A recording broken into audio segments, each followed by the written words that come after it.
everybody. Welcome to Daywave.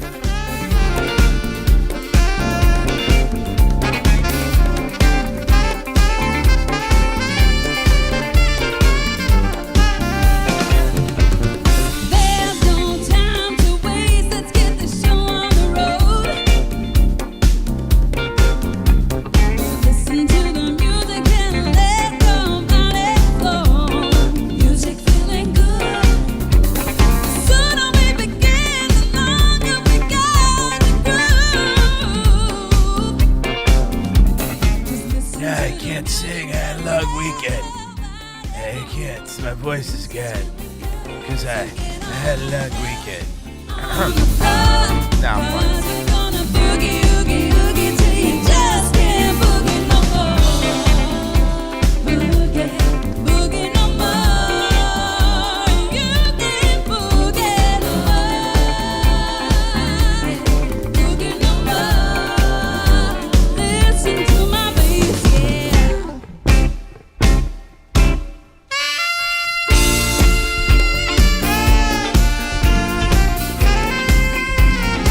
So because I play a lot of music on on this account in the mornings and stuff like that, I get a lot of musical recommendations. And I got a recommendation for a video. Now the guy's band itself, Danny B. Harvey, has 5,000 subscribers. I mean, good for him. I mean, he's good. He's not, it's not particularly my type of music. It's like more rockabilly music. But in terms of being talented, the guy is talented. However, he has a video with a group called the Devil's Daughters. It's like a live performance. It's not like a video. It's like a live performance, whatever, at some place called the Devil's Daughters. And this video has, and I want to make sure I pulled the right one up because it's important that I pulled the right one up. Let's see here. Videos. Most popular.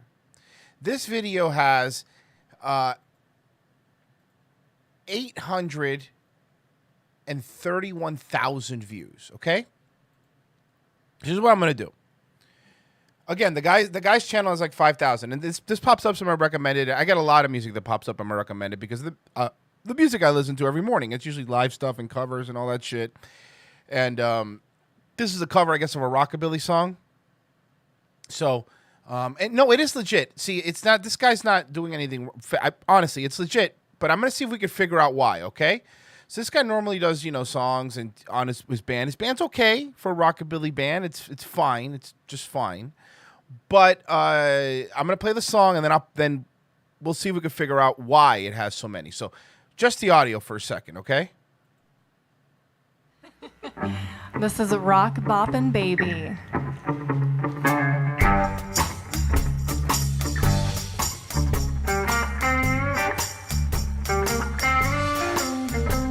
We'll let it kick in a little bit, and maybe we can figure out why it is. Okay, here you go. Again, I'm not a fan of this kind of music. I know I'm not nothing against it. It's just not my, like, I don't hate it like I hate jazz, freeform jazz. When my baby loves me, when my baby hugs me, when my baby she's okay. She's not holds me crazy. Tight. Man, I'm Frozen, no heaven, cheating. I'm in heaven when my baby So, loves me right. now let's see what it looks like. Well, he's not short. Why do you think this video has 800,000 views? And he's just about Anybody? right. Does anybody know? Can somebody guess? And I don't mean maybe. He'll do it up. The voice is right okay. We've had better voices, to be honest. Now, why does it have 800,000 views? Does someone want to guess? I'm taking guesses from the crowd. Guesses from the crowd. Anybody?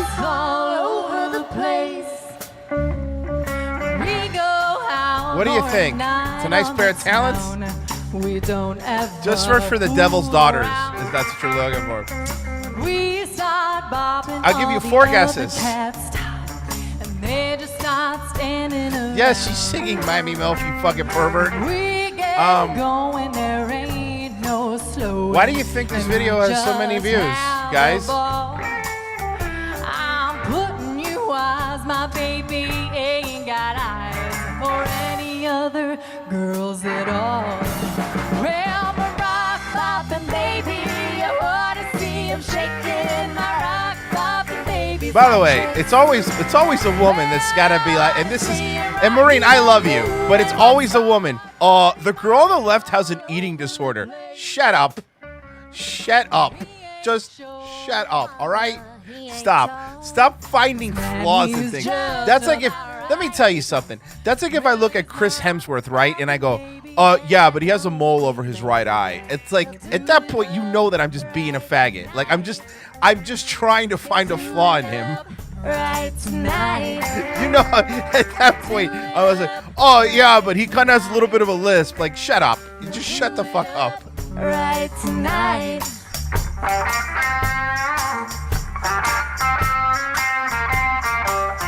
You know, some women are just skinny, right? Not every skinny woman has an eating disorder. Look at Slash over here with the hat.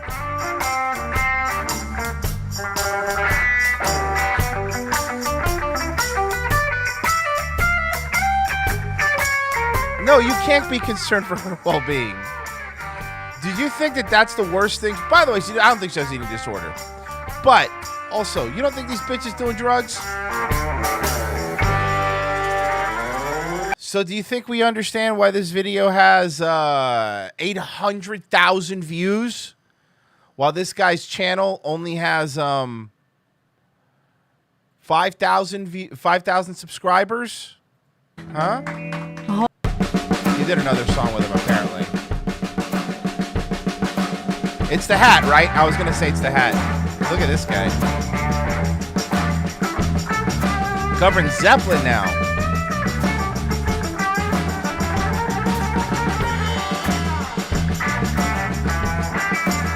Fucking Tennessee Marine.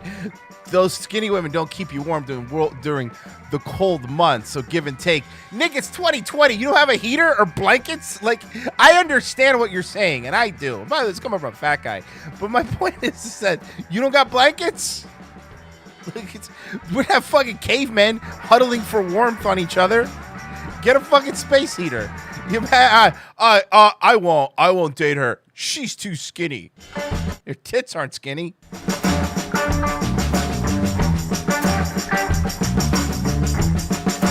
But it's just funny that I came across this. I thought you guys would appreciate it. And by the way, they're not even that good singers. I will admit they're not great singers. They're average. They're not bad. They're just average. The brunette, I think the brunette's a better singer than the blonde. Gonna give you my love. Gonna give you my love. Oh. Want a whole lot of love. Want a whole lot of love. It is a weird OnlyFans stream, right? Want a whole lot of love.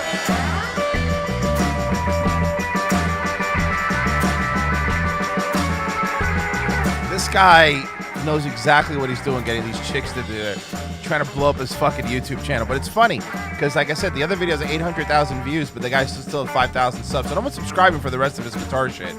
We all know why they're subscribing. By the way, fake tits, obviously. All those good times, honey, I've been yearning. Way, way down. And by the way, fellas, she's married, so back off. I'm gonna give you my love. I'm gonna give you my love. Oh, want a whole lot of love. Want a whole lot of love. Want a whole lot of love. Want a whole lot of love. The brunettes are fake. I don't think the blondes are fake, but I think the brunettes are fake. Pretty. Again, that's one woman. Women tend to know better if they're fake or not. Are the brunettes' boobs fake? Let's get a better angle here. Let's see if we get a.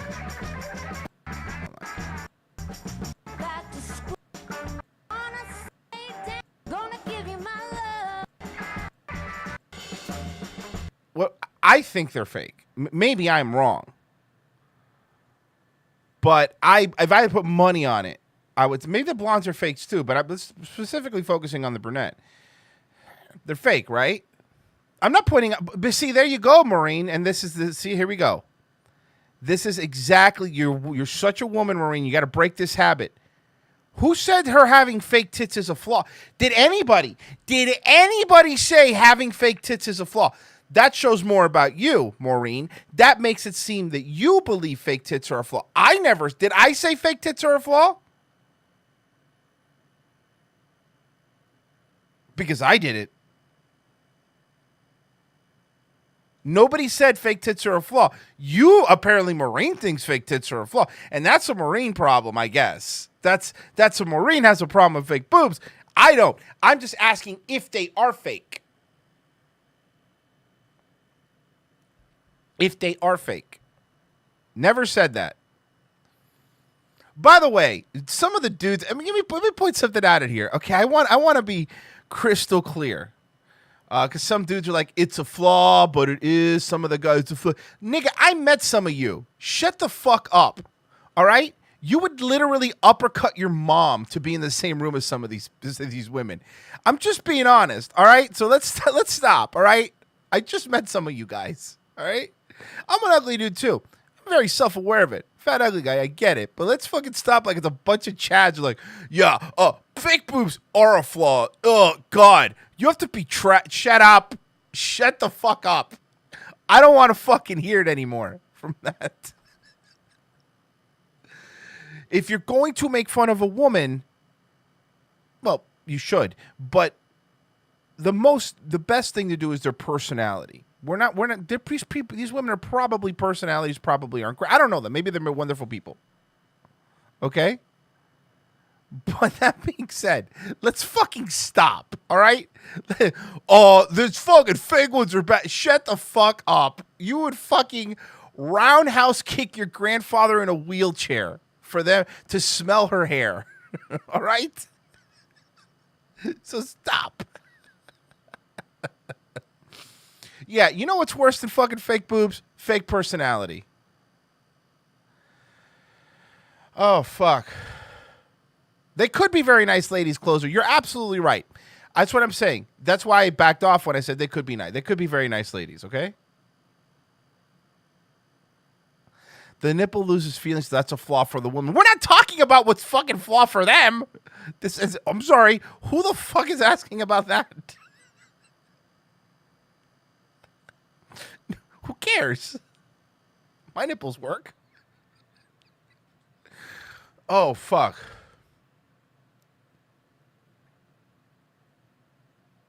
They're probably terrible conversationalists. I am not in any way saying they're great. But it's also the fact like, oh, that's a flaw because shut up. Shut the fuck up.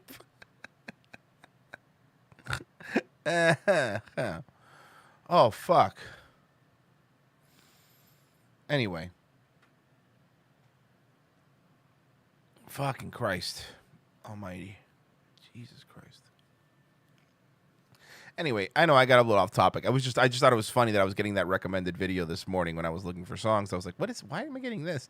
And then I did a little research and I realized, oh, that's why this has so many views.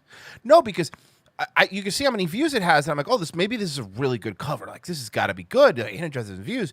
And then when I hit play, I'm like, oh, no, it's not. I see why it has that many views. It's the same reason, like, if you look, I look for covers a lot because of, like, I'm trying to not get copyright blocked and all that stuff, and I look for covers all the time, and I definitely fake. And it sucks, right? Because a lot of the times when you're looking for covers, like the top ones are always like a girl in a low-cut top playing guitar acoustically. Not that they're always bad, because some of them are very talented, but the reason that they have like 1 million views is because of their boobs. Because then you go down and you find someone with 50,000, like the Hill Street Country Club, the song that I played at the beginning. Those guys, 50,000 views, which is not bad for considering they're a newer account, but they're never going to get pushed. They're never going to get the same views as Big Titty Acoustic Guitar Girl. So that does seem to happen a lot. I'm sure you guys have seen it. Look for a cover. Honestly, specifically look for a cover in type acoustic, and the top ones are always going to be some broad. in a low-cut top playing acoustic guitar. It's just the way it is. Sometimes they're good, sometimes they're not, but that's pretty much what you see. Every single time. Anyway.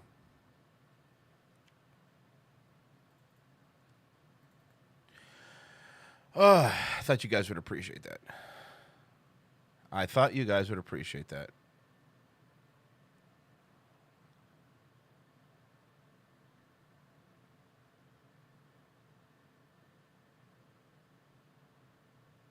All right.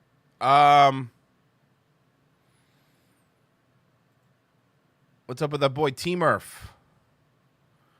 The T-Dog.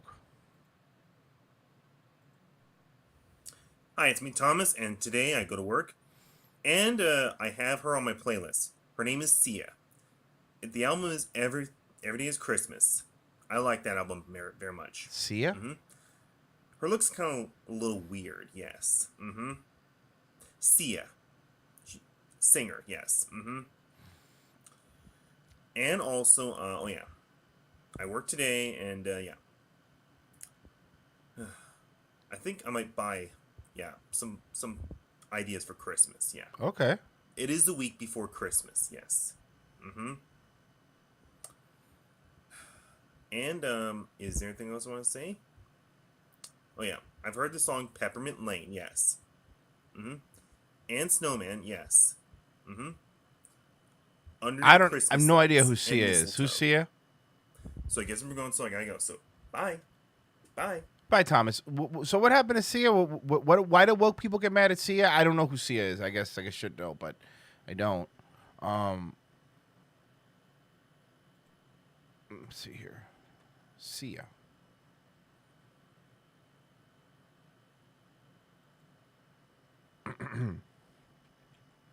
Guess she has Christmas music, so I guess that'll actually work for our site. But what did Sia do? Probably can't play any of it though because it's Vivo. So whenever it's Vivo, you know it's gonna be fucked.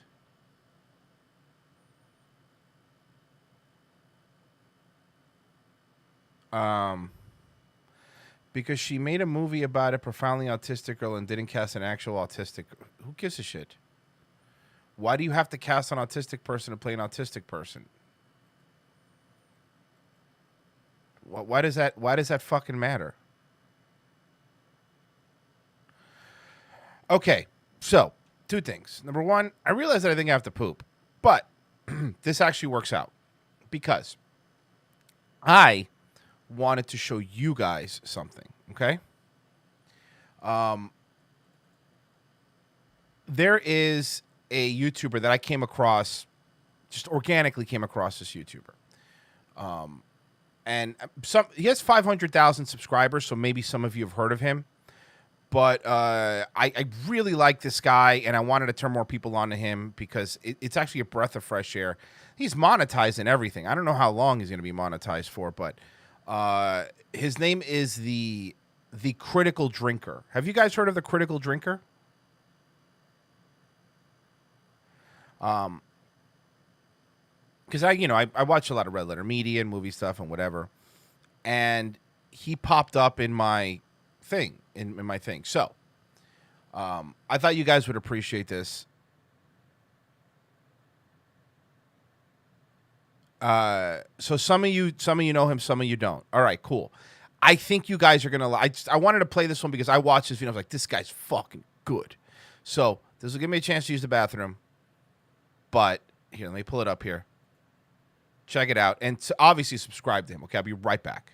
Now, it's a well-known fact that today's crop of journalists are some of the best, most professional and trustworthy individuals that you could ever wish to meet. Whether it's reporting on current events, politics, or the world of entertainment, these fearless seekers of truth can always be relied upon to ask difficult questions and deliver hard-hitting, impartial, and unprejudiced answers. no matter how uncomfortable they may be. And truly, no members of this esteemed group are held in higher regard than video game journalists. These paragons of wisdom and knowledge are the first port of call for any self-respecting gamer looking to broaden their knowledge of the video game industry, obtain deep and insightful reviews of the latest releases, or generally educate themselves on how to become better people. And it got me to thinking, what do I have to do to be one of them? Do any of us mere mortals possess the right stuff? What exactly do you have to do, say, or be in order to join their hallowed ranks? Well, after exhaustive research and many long hours of careful consideration, I do believe I've found the secret to journalistic success. Allow me to illuminate you.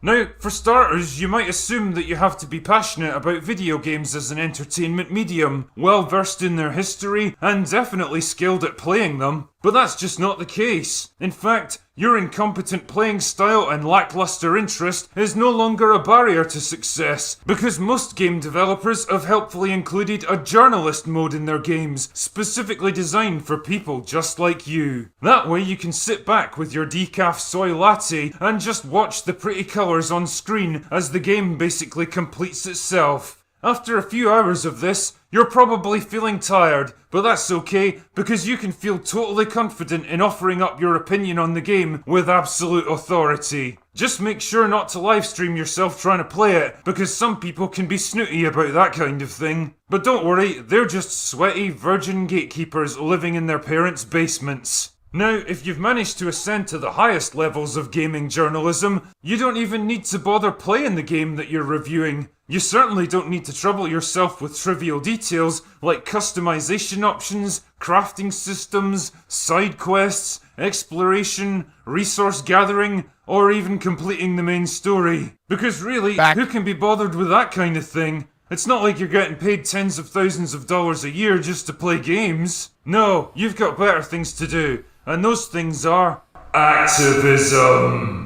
See, this should be your real focus as a gaming journalist today. Pretty good, right? Previous generations wasted their time discussing such tedious minutiae as level design, graphics, gameplay, story, characters, sound, or technical performance. You can focus on far more important questions like, how many characters in this game are attracted to people of the same sex? Why aren't there more black people in this historically accurate role-playing game set in medieval Europe? Why do the women in this game have breasts? Why is there so much water? There's so many things you can complain about. So this guy's called The Critical Drinker. I just came across him and I just wanted to show you guys. The guy's really good. And 500,000 views, and some his videos are pretty. I mean, I don't know how long he's gonna stay monetized for. I mean, he's been around for a while, obviously, but he's new to me. The possibilities for pretending to care about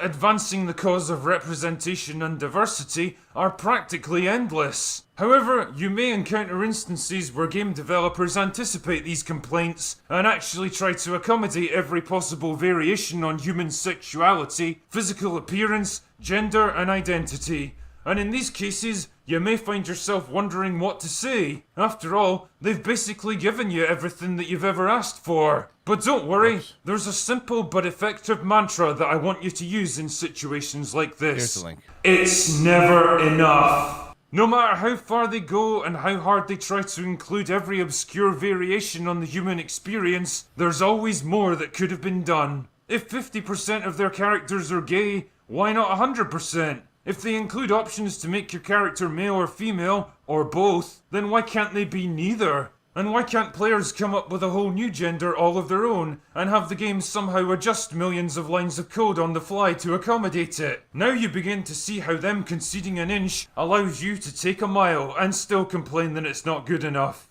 It's genius, really. And always keep in mind the games companies that publicly bend the knee to you and your activism. Those ones are keepers, and they should be protected at all times so that everyone else can learn from them. So be sure to give This was one of the... Okay, so this is something I wanted to get into just for a little bit today.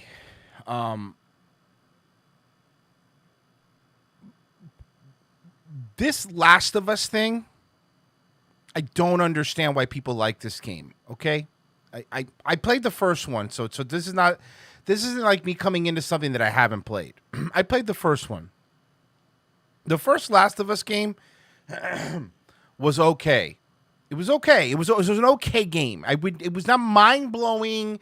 It was not anything. It was an all right game. I never understood the fucking hype. Honestly, parts of the game were boring. Whatever. Fine. Last of Us 2. I haven't played it. Okay? I have watched a lot of videos on it because I'm trying to go, how is it 10 out of 10? That's a fucking good game. Jesus Christ, the game must be good. And I've even watched some videos of that today. I think if you're on Twitch right now, it still says I'm streaming Last of Us 2. I don't understand what the fucking obsession is. It seems like a typical zombie / third-person shooter. I don't understand it. What's so deep about this game? And if people tell me, "Oh, it's the story. The story is amazing. The story is it has the depth of a season 5 Walking Dead episode."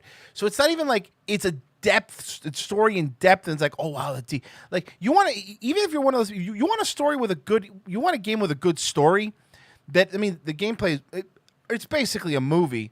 But, you select some of the outcome. Like, you want to play a game with a good story that I was like, man, that was actually really cool. That was fun. For the PlayStation, play Heavy Rain. Heavy Rain is very good. Heavy Rain is better than this and better than the other Last of Us one. And I understand that it's not a shooter. I understand Heavy Rain is just kind of a little short choose-your-own-adventure thing. But I actually really enjoyed that. But this is fucking... There's another... Thank you, Atlas Report. You want another game with a good story that's actually fun to play, that's not just your typical fucking zombie shooter?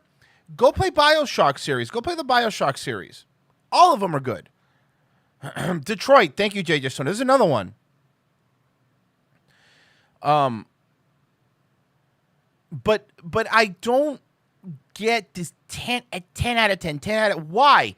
Why? Because these fucking game sites, all that matters is that it's brave. It's that it's fucking brave. JJ, did you play Last of Us 2? I think you told me you did. Did you play Last of Us 2? Is it 10 out of 10? I trust JJ Stoner. JJ Stoner is like my go-to gaming guy. I do actually trust his opinion when it comes to games. Not so much music, but I will say Last of Us 2 was a smooth game. I'm fine, but that's not what I'm asking. Is it a 10 out of 10 game? 8 out of 10 at best. I will accept that. But we know why they got those extra 2 points, right? They got those extra 2 points because they were being woke and they had tranny sex. If it wasn't for the tranny sex and if it wasn't for Elliot Page's forehead, nobody would care about this game. Nobody would care. So I don't understand it. I am having so much more fun playing Cyberpunk. It's crazy. As a matter of fact, I have Cyberpunk for Xbox One, and yes, it does not look that great on Xbox One. I will say that. But see, that shows you how for me what a good game Cyberpunk is, right? Obviously, it has its glitches, it has its issues, especially on the older consoles and stuff. But even with that, I still have enjoyed playing it. So much so that I got it on this computer. This computer's a bad boy. This computer can play the game Ultra 4K, the one I'm streaming on now, the i9, whatever. It's fucking badass. So I also got Last of Us on this computer. At some point, I think I'll probably do some streaming of it and playing on this computer at some point. It's not going to be during shows. It'll just be when I'm bored and I want to do a stream on the Daywave channel, probably. If you guys want to check that out. But I've enjoyed that game way more than the first Last of Us, for sure. And for everything I've seen of Last of Us 2 is seen watching people play it. I don't understand it. I really don't get it.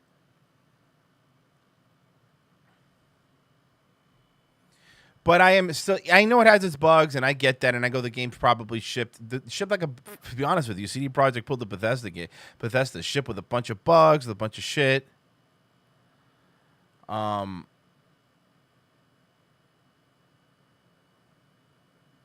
I really enjoyed Cyberpunk. I'm enjoying it. I haven't beat it yet. I think 23 hours in.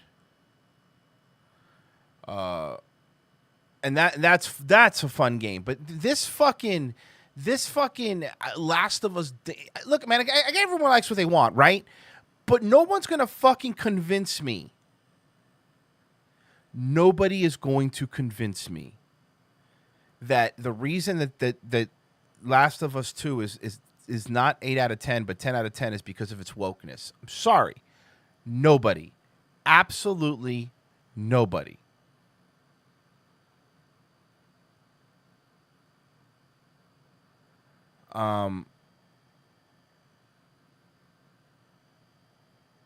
My TurboGrafx 16 still works. Hey, but keep it. Probably could sell it for a lot. I know you're kidding, but you could probably sell it for a lot of money. So, yeah. Anyway, that's my take on that. Can we stop saying woke? You're not gonna like some of the Christmas songs I have today. Then, you have a better term for it? Because if you have a better term for it, I'll happily use it. But haven't really seen one. Ghost of Tsunami, I heard, is really good. I haven't played it. But my point is not even that. Whether you like games or whether you don't.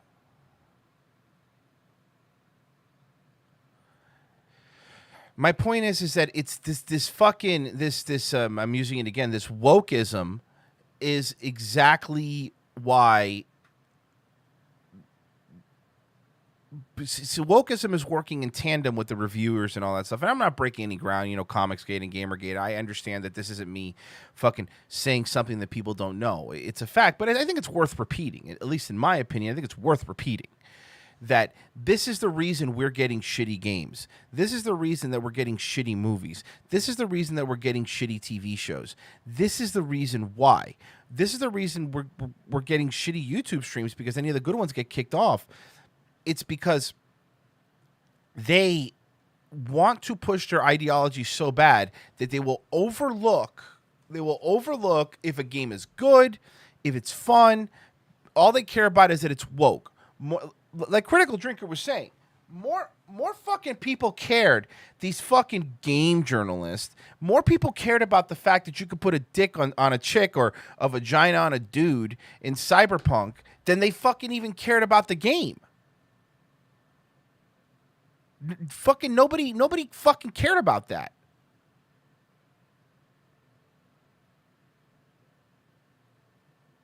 Nobody cared about the fact that, the game is fun and a cool story and the fighting is fun and all that stuff. All they cared about, I'm so fucking sick of this. Like, everything. You want an example? And I've brought this up before. Like, I like The Boys. I think The Boys is a great show. I am worried about The Boys. I am worried because I already saw a couple episode glimmer of fucking the little fucking gay wokeness in The Boys season 2 with, she must be she's a Nazi. She must be a Nazi. Oh, she's fucking Nazis. And by the way, The Boys pandered. We'll agree. The Boys pandered with the whole, by the way, spoiler alert for The Boys. I mean, it's whatever. 5 minutes, you can come back. I'm looking at the clock. In 5 minutes, come back if you want Boys spoiler alert. Okay, fine. Ready? You gone? Good. Okay, fine. Stormfront turns out to be a fucking Nazi, right? Which, by the way, if you read the graphic novel, you knew Stormfront was a Nazi going in, but whatever. Her name's fucking Stormfront. But fine. So Stormfront is a Nazi, right? Cool. But the fact that not only did they do that, so they made a woman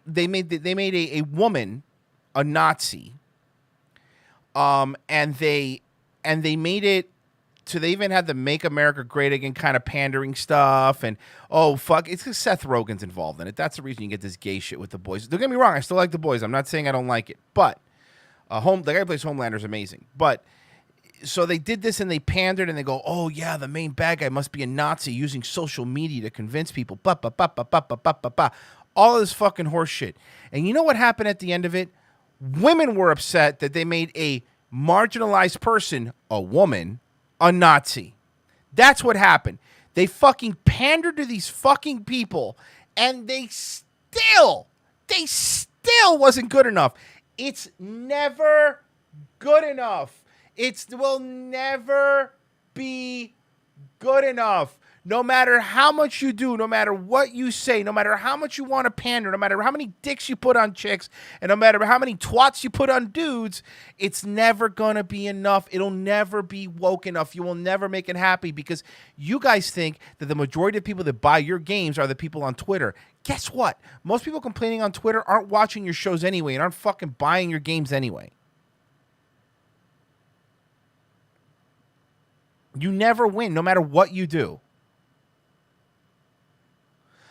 I've brought this up before, you know. I mean, let's talk about J.K. Rowling. J.K. Rowling's a perfect example of what I've been saying and what a lot of people have been saying. I'm fucking not just me. What a lot of people have been saying, you know. J.K. Rowling is a perfect example of that. This bitch, literally, became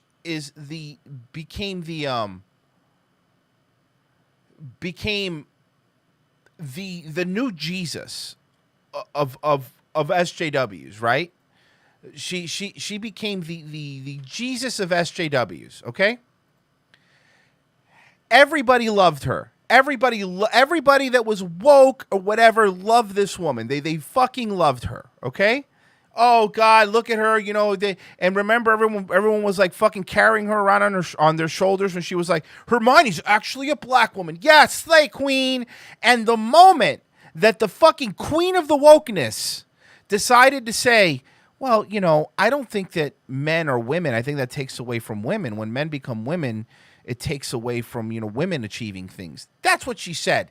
It wasn't anything crazy, okay? They completely wanted to cancel her, and they're still trying to.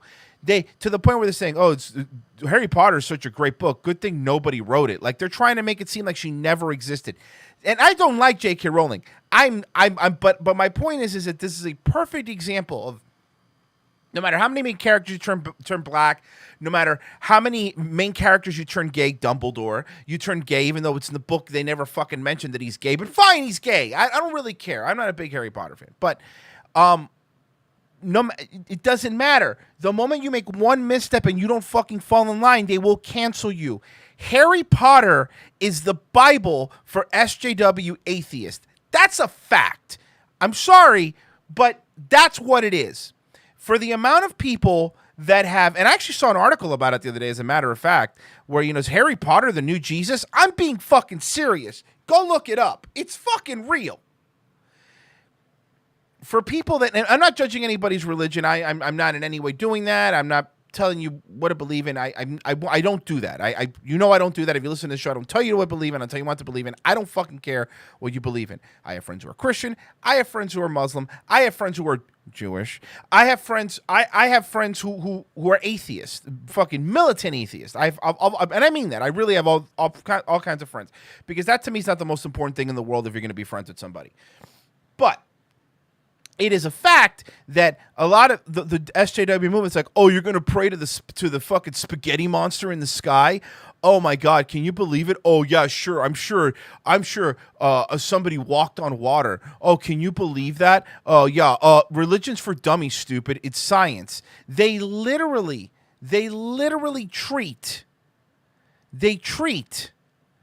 this. Harry Potter, for example, that fills the void of the emptiness of whatever big higher meaning. It might be religion, it might be something else. They fill the void with Harry Potter. They literally fill the God-sized shaped hole in them with Harry Potter. They do. That's what they do. They fill it with that. And then they laugh at you. But every reference that they make is about a wizard or a fucking wand or whatever. And look, I'm not shitting. If you like Harry Potter, fucking like Harry Potter. I don't care. But stop treating it like it's your Bible. Because that kind of fucking undercuts your whole oh yeah, Sky Daddy, all that bullshit. It undercuts your argument. And then this woman writes the 10 Commandments for fucking hipsters over here, Harry Potter. She writes the fucking she writes the Bible for wokeness, and it's not enough. Which, by the way, she stole from a comic strip. That's a fact. You can look it up, but whatever. The moment that she goes against any of your fucking 10 your woke 10 commandments. Can somebody make a woke 10 commandments? I think we could probably do that. Probably more than 10, but we could get the 10 down, right? I mean, we could. And Royce hates all. But it's true. I don't like books. Hey, I'm not going back on that. Books are for fags. So take that with a grain of salt. But that's the silliness of this, you know? It is just this level of it'll never be enough for them. It'll never be enough. No matter how much these game companies pander, they don't fucking care. Because if these game journalists, think about this. If these game journalists, let's use Cyberpunk as an example. If these game journalists were actually doing, by the way, game journalists, what a fucking silly term. You're not journalist. You're reviewing games. Everybody on YouTube is a game journalist. But if these quote-unquote professional game journalists were actually, who had demos, were actually talking about, hey, you know, this isn't playing great on this system. Hey, you know, there's a lot of glitches in here. Hey, you know, it's weird. Instead of talking about that, they were more concerned about the fact you could put a dick on a fucking chick or a pussy on a guy. Maybe the game companies will get, because they spend all their time making sure they're pandering to this instead of fixing the game or making the game come out good. Now, I'm not saying that's not the only reason, but that's a big fucking reason. That's a big reason.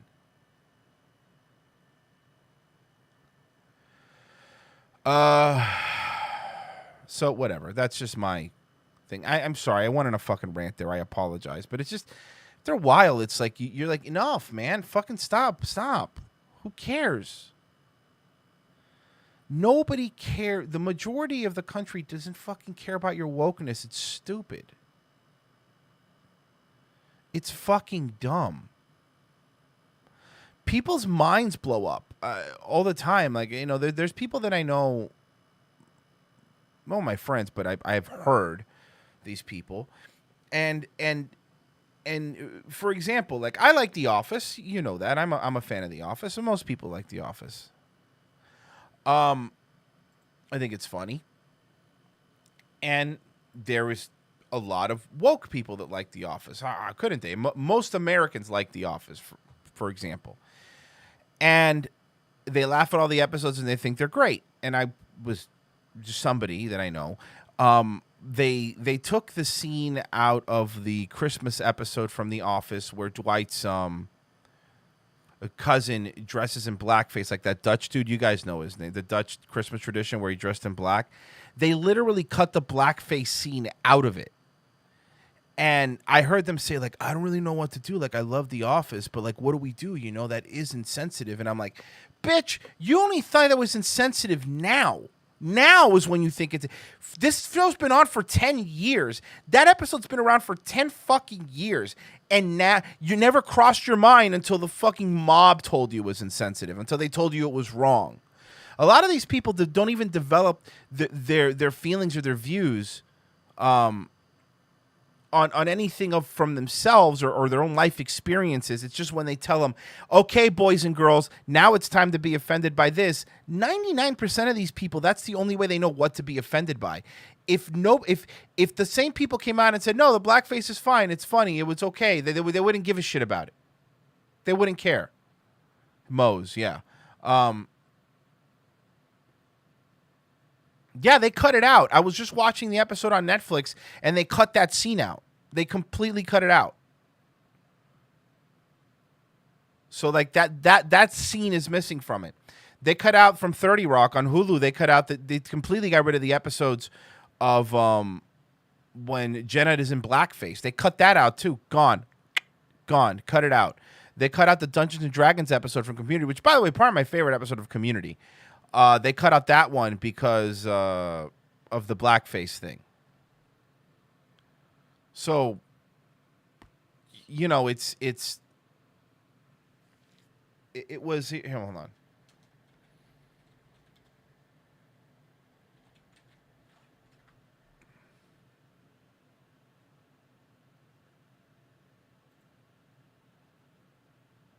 Somebody did a woke video on it. Get ready.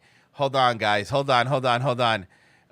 Games with Greg did a video. Oh, I hadn't seen this yet. I just Googled it. Checked it. Let's watch woke culture in action. What do you say, folks?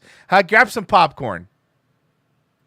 I included these clips not to perpetuate racist depictions of the black image, but to provide context for viewers to better understand my stance on this issue. Over the June 27th weekend, Netflix and Hulu removed the advanced Dungeons & Dragons episode of Community from their streaming services for its use of blackface. This move is understandably controversial, as some would say it allows these companies to paint themselves as advocates to the black community without devoting any actual resources to combat racism. This may be true.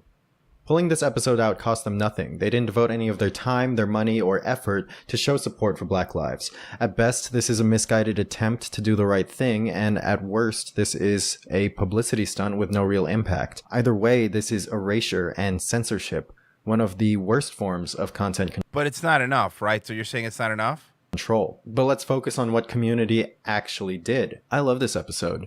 It's one of the best in Well, I was wrong. This guy is not woke. This guy is actually agreeing with me. So, hey, I apologize, Games with Greg. television, let alone the series. And the episode in question is not about race. It's about bullying. It's about... I apologize. Hey, no, he's agreeing with me right now. So I read the title. I guess it was a clickbaity title. depression, suicide, and mental health. It's about a group of... Yo. So we just gonna ignore that hate? The- Awesome, yo. So that was a blackface they're talking about, if you guys want to see it. So we just gonna ignore that hate crime, huh? No, Shirley, we are not going to ignore this. The argument for why this is acceptable blackface is that it is actually drowface. That it's not a portrayal of black people, but of a fictional race of elves from a game. I'm a dark elf or a drow. Shouldn't you be wearing armor or something? I'm an elf, not a nerd. Whether or not you agree with this argument for its acceptability, and spoiler alert, I don't, this gives us an opportunity to talk about dark elves in fantasy games. Dark elves, or drow, were originally created with Dungeons & Dragons back in Oh my god. Maybe this guy is a faggot. within the game of I can't tell. He's all over the place. D&D. This is an entire race of people with dark skin who are evil and meant to be feared. The original artwork of dark elves show them with short, curly hair, further separating them from the normal and good light-skinned elves. Is he going back and retconning dark elves as a depiction of black people? Hey, I take it back, Greg. Fuck you. I'm back. Hey, so I apologize to everybody for thinking that this guy wasn't going to be a fucking homo, a fucking stupid faggot, because he's being a faggot right now. Elves who have long, straight hair. Later depictions of the drow, which focused more heavily on their women, show them with longer, more voluminous curly hair that evokes the kind of hairstyles black women wore in the 1970s. You're right. No, everything's about race. You know who's obsessed with race? You fucking people are. You people are the ones that are fucking obsessed with race. 80s. In addition, their more revealing outfits and hypersexualized bodies and poses are in line with the racist fetishization of black women. The racist no, you fucking homo. Dudes like looking at tits. What are you so the racist fetishization? Because you're right. In the 70s, they never had white chicks in bikinis. It was only black.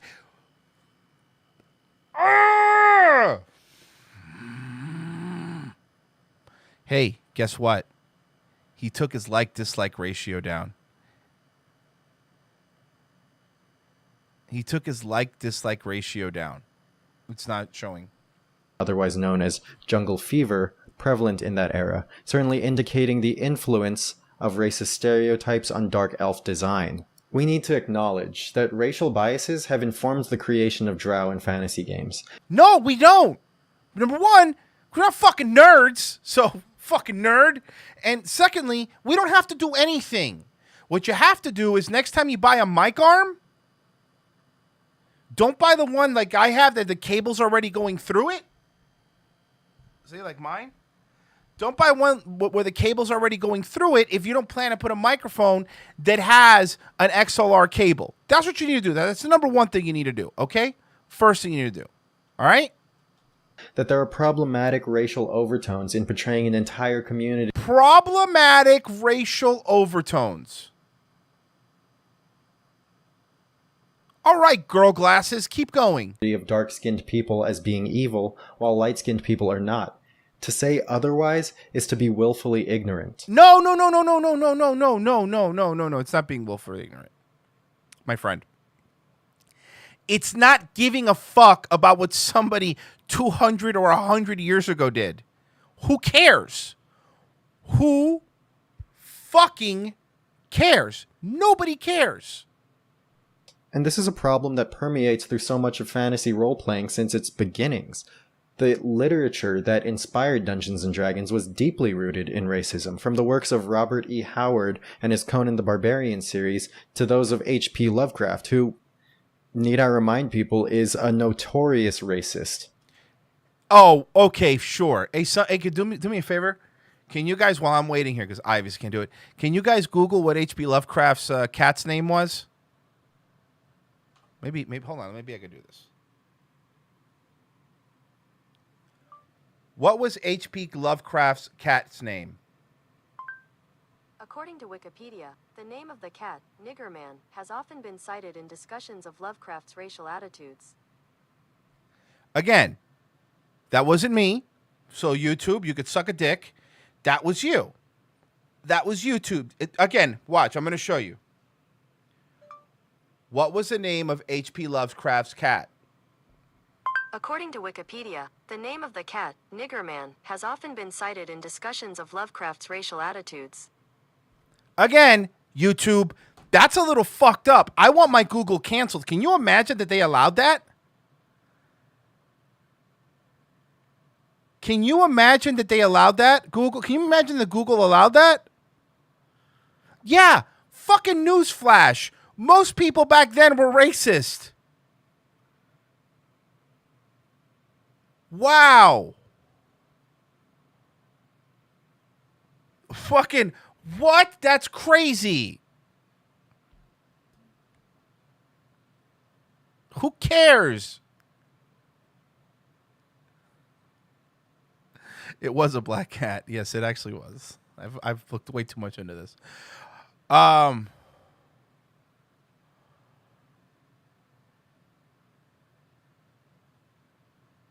Well, that wasn't Siri. That was Google. But yes, Google is a comedian apparently. Again, so what? Who cares? It doesn't matter. It doesn't matter if the right. Here's the thing that people don't want to understand. It doesn't matter if the writers are racist. It doesn't matter. If they put out good work, who fucking cared? Nobody cares. Nobody cared until they found out the name of my cat. Fucking Bain P. Lovecraft over here. Who cares? This guy in his studio apartment is the problem. This is the dude. This video has 40,000 views. 40,000 views, but the guy has 181 subscribers. 40,000 views, 181 subscribers. Figure it out, I guess. Put that together. Figure out that math. And you can't explain this one because of tits.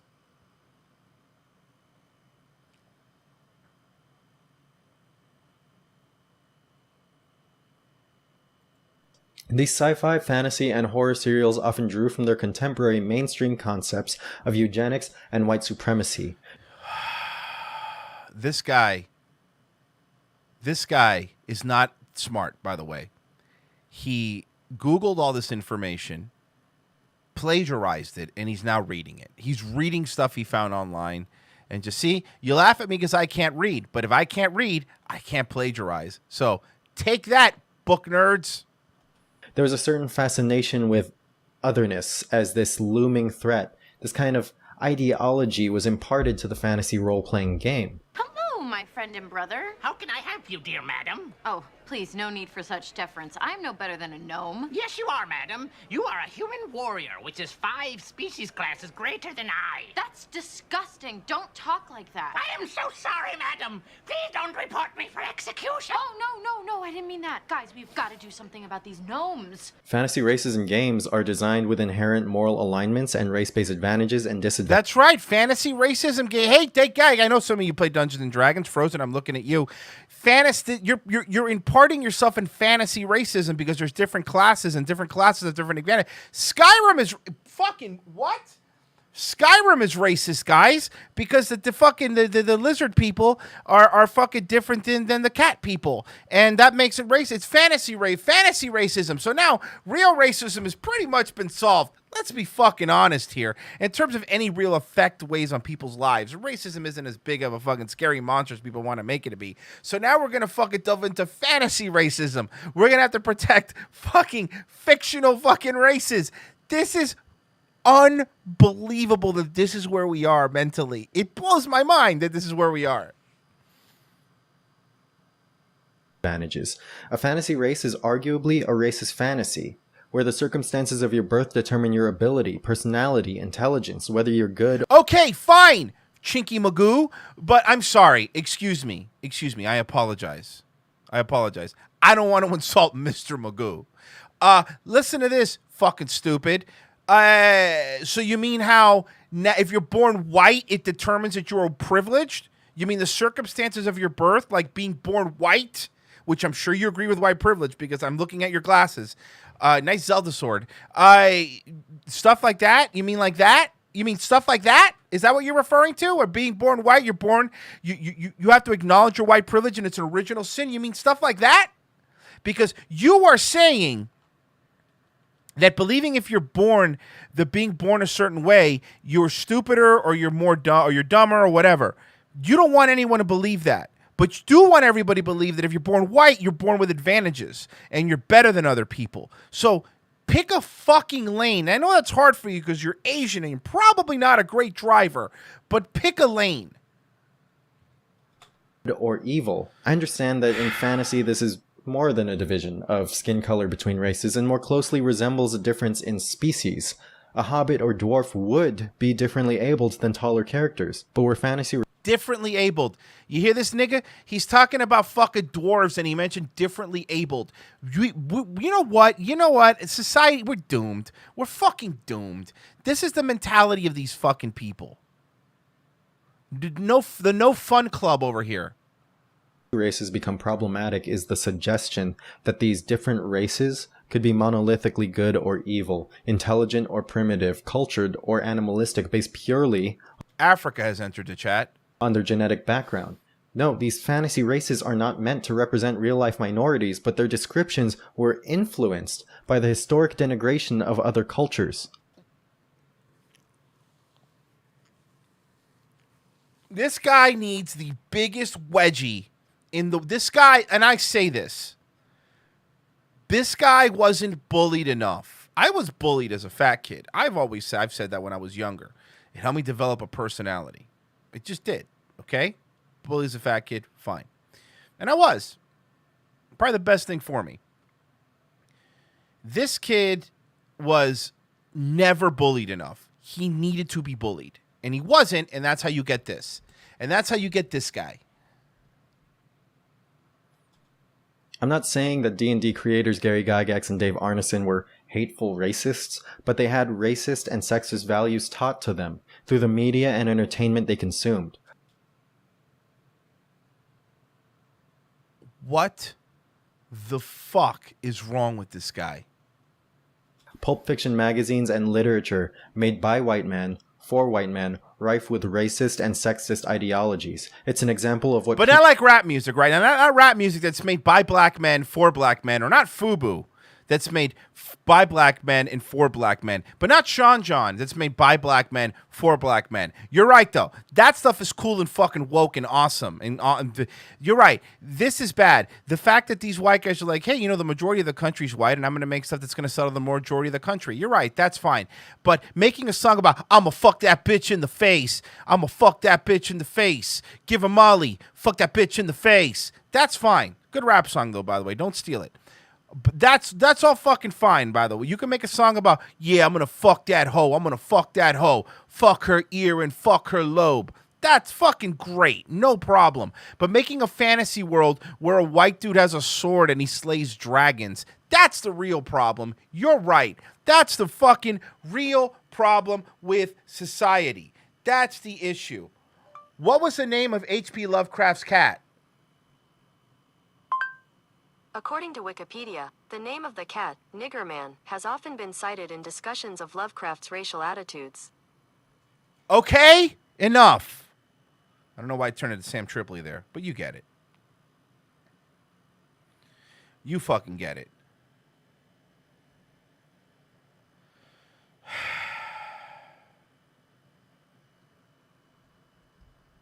And you're right. My buddy Jessica's got a point. And she says, we're so spoiled as a society that we have to make up shit to be upset about. You're right. We are spoiled. Do you understand that we're so fucking spoiled as a society that a fucking virus with a 99% survivability rate is a pandemic? You know what a pandemic is? The Black Plague was a pandemic, okay? That was a real fucking pandemic. Walking over dead bodies on the streets as they sweep them fucking from the front of your business, that's a fucking pandemic. Not this. Not whatever this is. This is spoiled fucking babies. We're all, I mean, I'll include myself. I will include myself because I don't want to make it seem like I'm not better than anybody. So clearly, I'm probably worse than most people. But we're spoiled babies. We're spoiled babies. The difference is I recognize that I am a spoiled baby and my life is fucking great in comparison to what it would have been 50 years ago, what it would have been 100 years ago, what it would have been 200 years ago. The further back you go, the worse your life would have been. No matter what color you were born. That's just the way it is. Disease, technology, so on and so forth. Again, I still believe that we peaked in the 90s, but that's my personal opinion. But it's this fucking weird, just, you literally have no real problems that we have to make up a virus that kills literally well, not literally, figuratively nobody in numbers, statistically. You have to make that a problem. That's the problem that we have to deal with. Statistical anomalies are the issue. People can call white allergies. White allergies that by where we were raised and how we were raised in our history growing up, there's certain just imported obvious ways that we're prejudiced in ways that we don't even understand. We got white allergies and may not even know it. White allergies are the ways white people are unaware of their racist words or actions because No. Let me be clear here. Number one, white people aren't the only racist ones. All right? So saying they're white allergies is one of the dumbest things I've ever heard in my life. That is a stupid term. That is one of the dumbest terms I've ever heard. White allergies. Suck a dick with white allergies. All right? Because you know who else is very racist? Hispanic people. I'm Hispanic. I'm very aware. Against other Hispanic people, against black people, against white people. You know who else is racist? Fucking Asian people. But there's no yellow allergies. Well, I guess there's a yellow fever, but that's a different thing. What about black allergies? You know, like so many jokes. Can't say them. So many jokes. But fill in the blanks. You know, being allergic to certain things. We could go fucking down the list of reasons. Stop finding ways to make good-meaning people racist because of some bias that they're not aware of, because that is how you make more racist. Do you want less racist? Stop blaming people for being nice or being normal and going, I didn't realize that I was being racist, but now I know. Racism is, in my opinion, racism is actively and with full thought of your head being prejudiced against a group of people. That is being racist. Passive racism isn't a real thing. It's fucking make-believe, like Dungeons and Dragons, and it shouldn't fucking matter!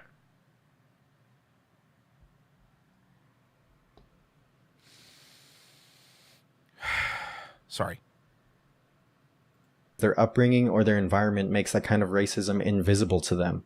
People with white allergies are the kind you would describe as a product of their time, or that they just grew up differently. It's not an excuse for them, but it helps us understand why they have difficulty acknowledging their wrongdoings. D&D is a product of white allergies. It's a product of invisible systemic racism. That doesn't mean that it's invisible systemic racism. We are, going back to what my friend said, we are so spoiled. We are so spoiled that we have to make up things like invisible systemic racism to make ourselves feel good inside.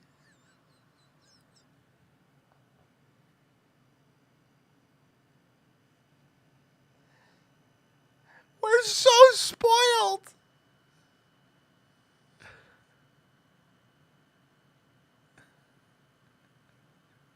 We have to make things up to be offended by.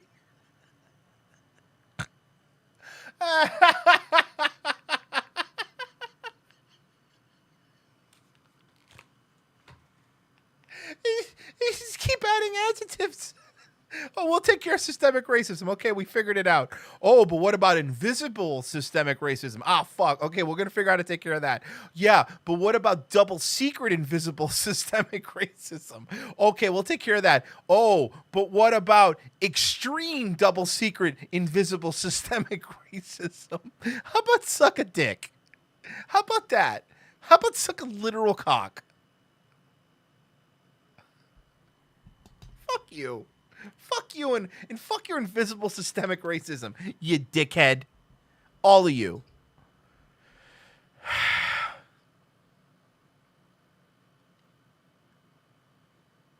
Invisible systemic racism. Rob Gavigan says, Royce, it's a sign of non-existent systemic racism. The silent killer.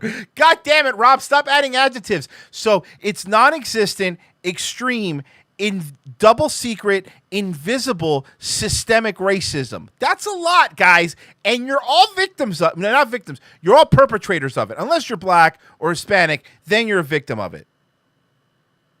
Oh, Rob goes, what about triple dog dare super double secret systemic racism? Guys, we could keep going if you want. It'll never end. You could keep making up make-believe words like you're fucking Dr. Seuss if you want, but it won't make things any better. These fucking people, man. This fucking mentality that they have is ridiculous. Holy shit.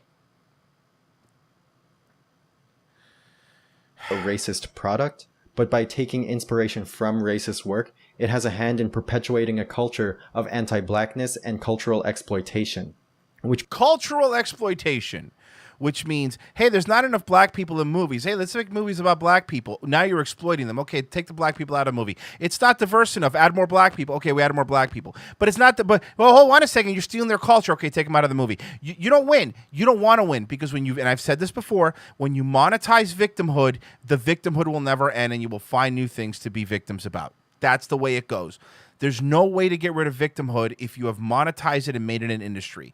You've made being a victim an industry. Why in the world would anybody give that up?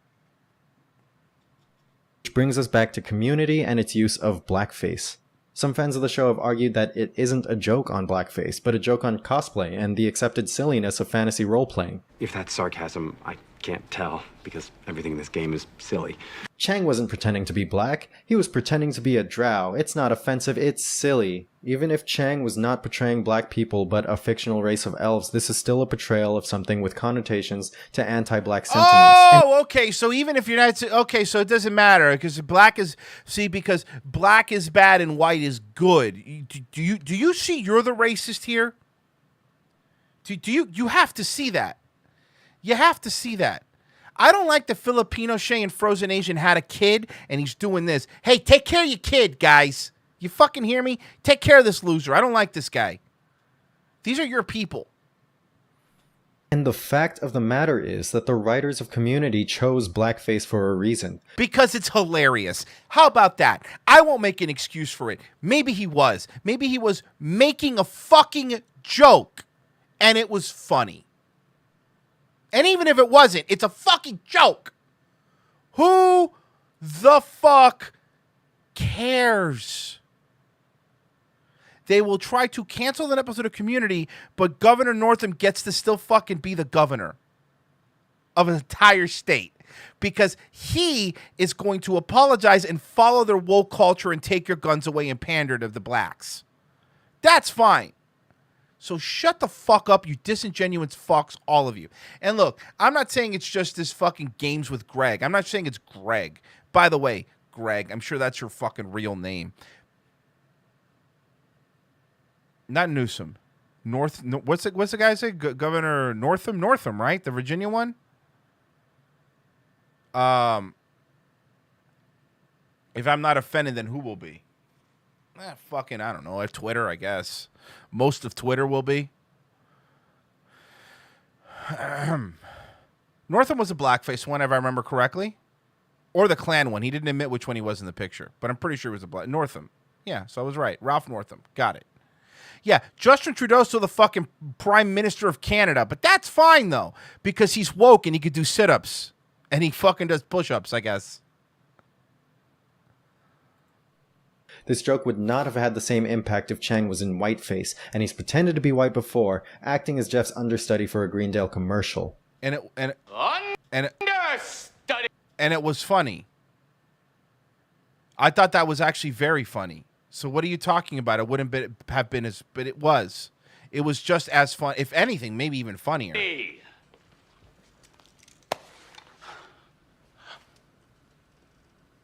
That's it.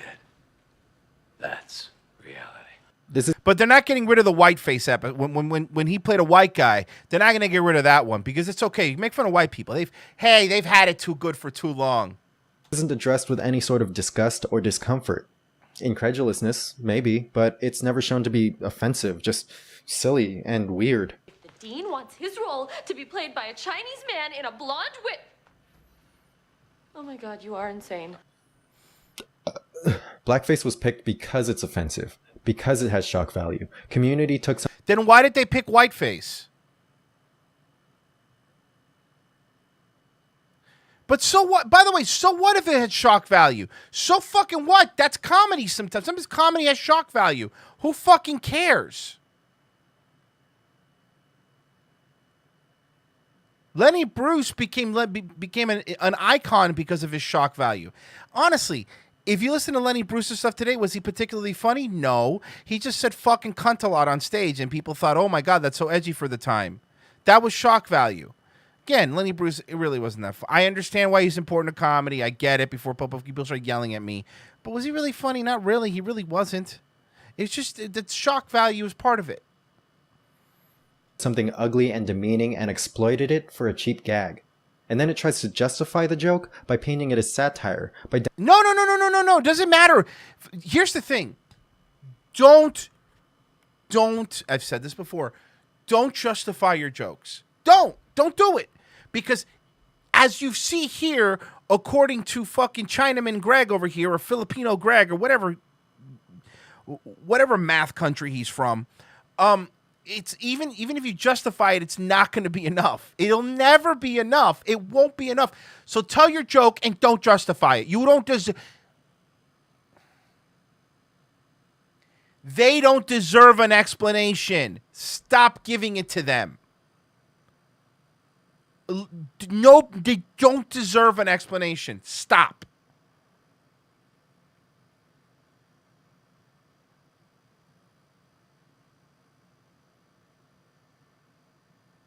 Stop. This is fucking dumb. And by the way, not a white guy here. First language was Spanish. Hispanic dude. Okay? I get it. I've been called wetback. I've been called a rafter. I've been called a lot of things in jokes. And I've never been a fucking baby about it. Don't be a fucking baby about it. If you can't fucking fight back with your words, I don't know what to fucking tell you. If your immediate mindset is to get people canceled, you're fucking weak. You're weak. You're fucking weak. You want a baby-proof, nerfed world for you, and you're fucking weak.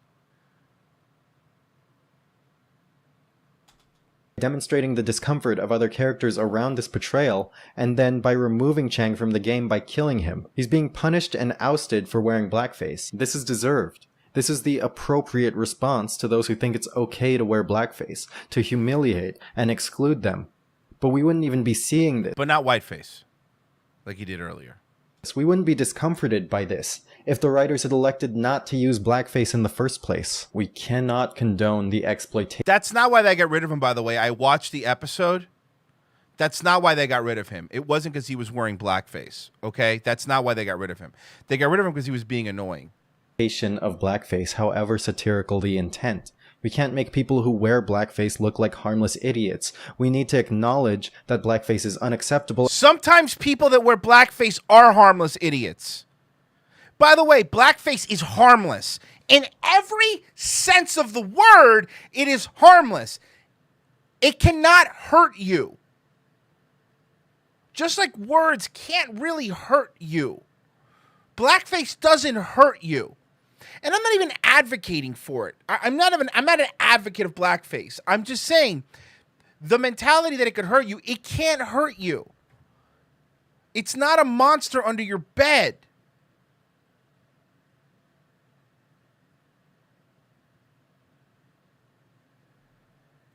And then just not do blackface. Leave it buried in the past where it belongs so that we can see that it's wrong and never have to see it again. But I also think that erasing this content, that censoring it, is not the same as taking responsibility for it. Community producer and distributor Sony Pictures Television only had this to say: we support the decision to remove the episode, which is devoid of any admissions of potential. So removing it is not enough, by the way. He's pointing it out. It's not enough.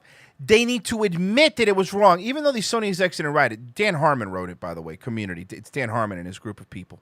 You hear that, Rick and Morty fans? You're all racist. And by the way, side note, I like Rick and Morty. I think Rick and Morty is actually very, very funny. I just hate Rick and Morty fans. I've said that. I've been very clear about that. I think Rick and Morty is a very funny show. I think it's got some pretty good moments. I just don't like the fandom. Harm perpetuated by blackface or any support for the black community. It makes me think that this censorship was an attempt on their part to stay ahead of what we call cancel culture or call-out culture. And I think this kind of preemptive action removes the responsibility from the creators to acknowledge their wrongdoings and demonstrate their growth from it. And I think Imagine telling somebody that they need to acknowledge their wrongdoing and demonstrate their growth. Why? Nobody owes you anything. Nobody owes you anything. These creators, whether you like them or hate them, and a lot of them are pieces of shit, by the way. So I'm not defending the creators, regardless of whether you like them or you hate them. That's not my point. Nobody owes you anything.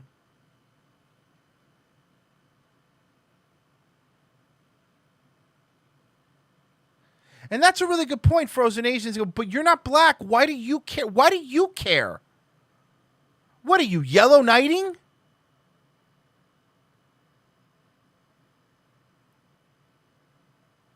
This for acknowledge it. Don't fuck you. Don't tell people what to do.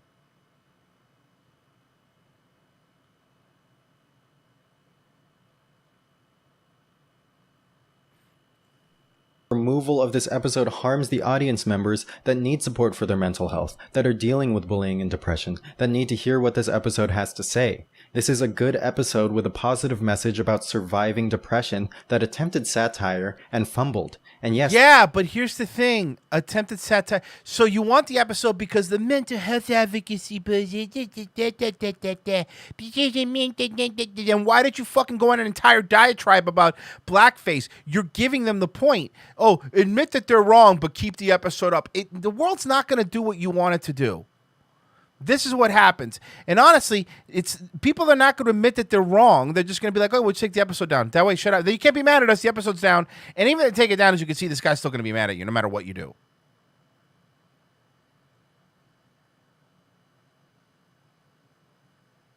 Yeah, Yellow Knighting is when the chess pieces get old.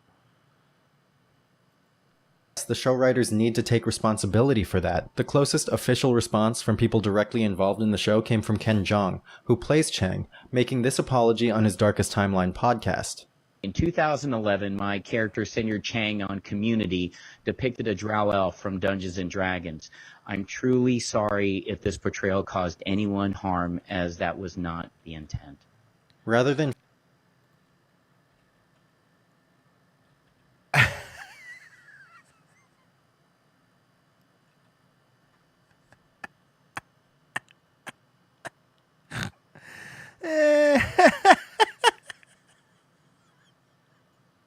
You fucking pussy, you apologized?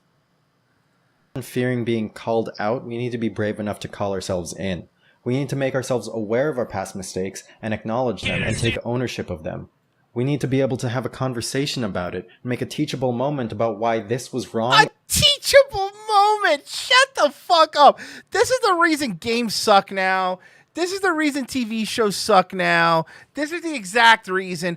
A teachable moment. Fuck you. Fuck you. You know what someone's got to teach you? Someone's got to teach you a lesson by giving you a fucking wedgie. And unacceptable, and bring closure to the affected parties. This is not a new concept for media.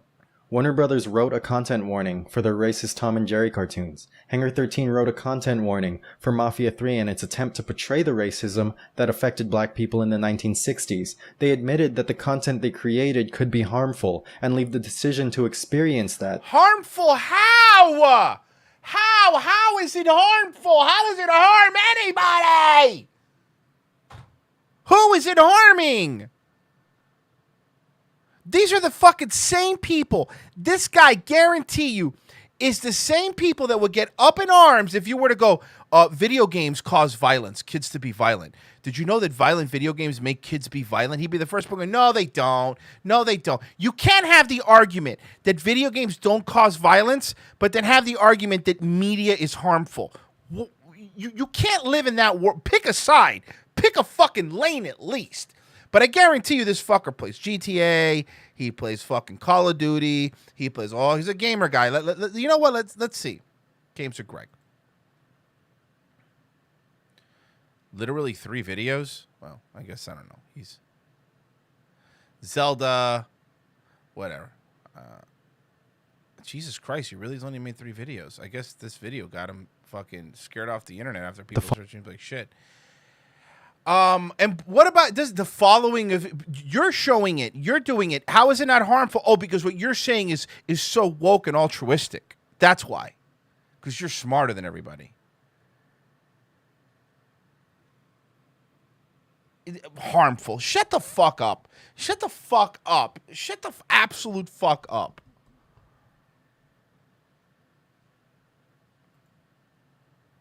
What a dumb, stupid thing to say. And by the way, I know you guys want to make fun of Rick and Morty, and I get it. And, you know, you can. Again, I will say I think Rick and Morty's funny. I actually just rewatched this scene from the episode, and I completely forgot about it. I think Dan Harmon's very funny. Rick and Morty fandom is terrible, but what do you think of this scene? Gators say their job is to fight evil wherever it hides, but they don't pick the location you'll never hear them even mention, because to fight darkness is to fight yourself. Oh, I know this. Dorian 5. Crocubot, don't! There's no other possible answer. My mechanical and reptilian... So he's finding them the darkest place. So they're looking for the darkest place on Earth. Logic are certain of it. Huh. I'm seeing more croc than bot here. God damn it! What happened on Dorian 5? Nothing. Nothing? We exterminated a planet. Wait, huh? Doomnometron was hiding there. He's a shapeshifter. Destroying Dorian 5 was the only way to kill him. Come on, guys. We're all thinking it. Don't make me say it. Oh, okay. This again? You know, Remember, the darkest place on Earth is what he's talking about. Made you a device to detect Doomnometron from orbit like that. I'm not the one that didn't want you back. Alan was. If you lay those deaths in my doorstep one more time... Do not threaten her. Congrats, you did it! What the hell is Israel? It's just something Rick starts talking about when he's blackout drunk. What? In what way? Like, what's my point? In a way that has no point? You just babble about defense budgets in the United Nations and then you pass out. So, to be clear, I sometimes reference the geopolitical complexities of the topic, which is not the same as going to an anti-Semitic place. I have no stake in this. I don't either. I'm just saying, if anything, the drunk version of me is probably so supportive of Israel. He wants what's best for it, and... Hey, man, I'm not touching this. You do you. That is a funny scene. Whether you like the show or not, that is a funny scene. Remember, the beginning of it is the darkest place on earth. He literally mentioned defense budgets.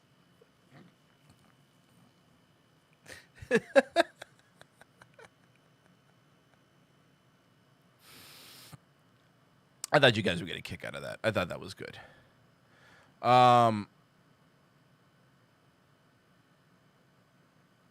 Anyway.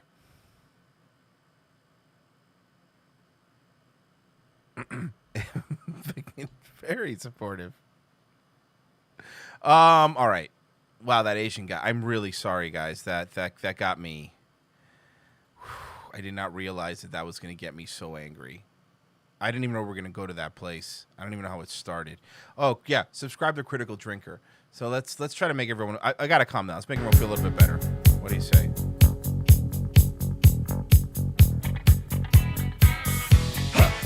Shoot 'em up. Ride.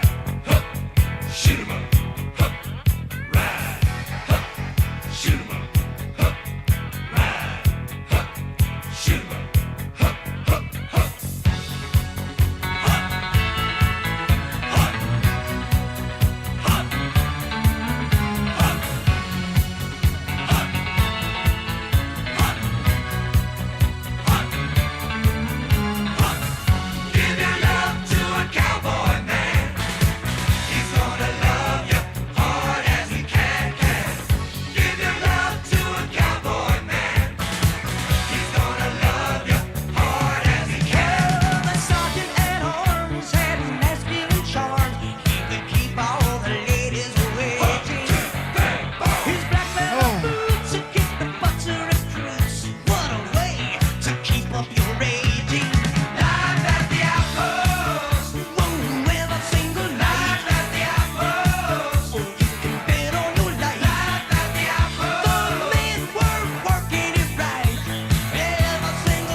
All right, that helped. Let's see what we got here.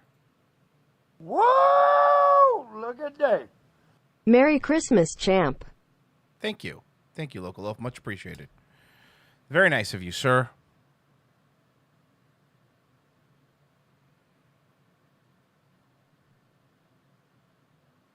Next. Whoa! Look at that. White people be like I am successful and not bad at printing and white omen who fucked. It be like I am on all mad and shit fucking based. Fucking based, bro. Thank you. Whoa! Look at that. Johnny Ching Chong Bob pissed me off too much. Gus time. You know, that video needs some women. Gonna do this. Rob, don't ruin the video, please. Pipsqueak, you're gonna have to get through me first. Whoa! Shut the fuck up. Wait, what? You're gonna get us killed for real if you don't. Hey, no, if you don't shut up like now. Like we'll actually die. I'm just trying to help. Nope, absolutely not helping. Not one bit. Okay, that's actually not bad. That's very funny. All I'm saying is that we should talk about defense budgets.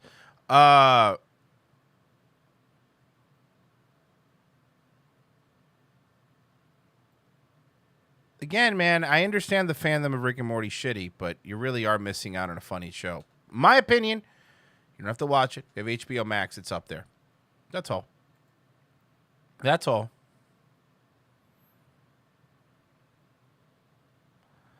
Right.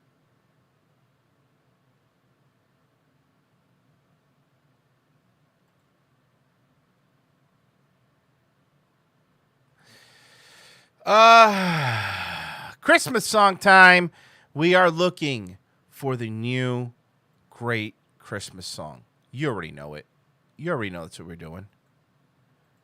You already know it. So let's get. We got a few here. We're obviously not going to get through all of them today.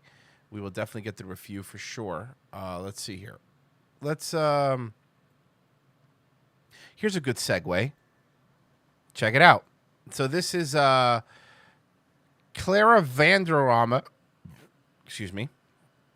Little burpee. Woke Christmas. I'm dreaming of a woke Christmas, unlike the ones I used to know, where the police listen and quit filling prisons, and Colin Kaepernick's a hero. Dreaming of a woke Christmas, with every Facebook post I write, bringing Black Lives Matter to life, and reminding Matt Damon he is white. Ah! What is that? Is that Bobby Lee? Seriously, Matt, that is ridiculous. You too, Scarlett Johansson. I'm dreaming of a woke Christmas, unlike the ones I used to know, where we deport racists and punish white rapists, and Indians are not a sports logo. Why? Go fuck yourself. I'm dreaming of a woke Christmas, with every bathroom law I find. I can't tell. Is this satire or is she being serious?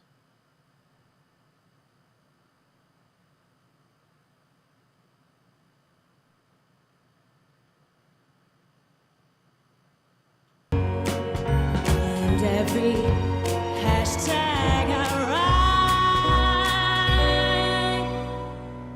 write, and may this year's Oscars be less white. It's terrible either way. I agree. I'm just trying to understand, is this satire? Oh my God, I finally understand why terrorists celebrate our demise. Yeah, well, I got that a long time ago. Rob, nobody asked if she could get it, but of course you're going to tell us. Hello? Okay, I'm looking at some more of her videos here.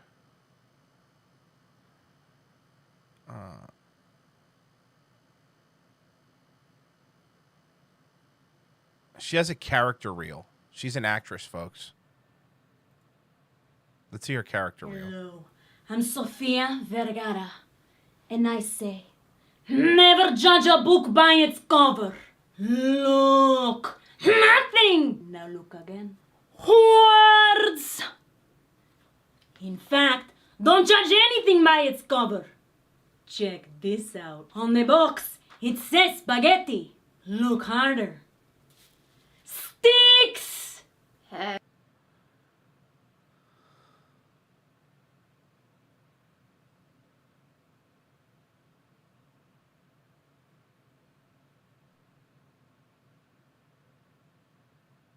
Hey, I'm Consuela, and I stab things.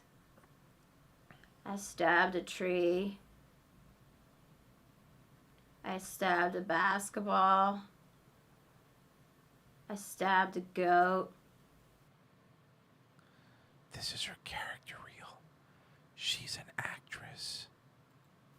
It lived. So, have you guys had a chance to look over our menus yet? Hello, children. I am First Lady, and today I will read. You know, it's a good impression when you have to say what you're doing at the beginning of it. It sounds a little something like this. Read to you my favorite book, Green Eggs and Ham by Dr. Seuss. Please help me. I have not seen sunlight in 13 days.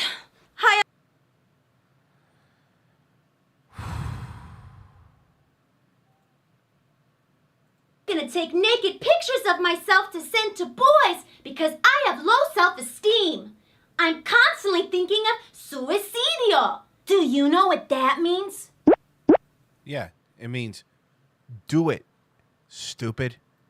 All right.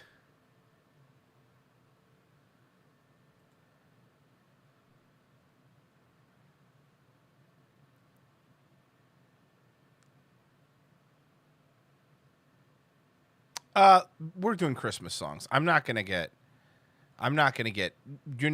this. You're not gonna get me off topic with this woman. All right.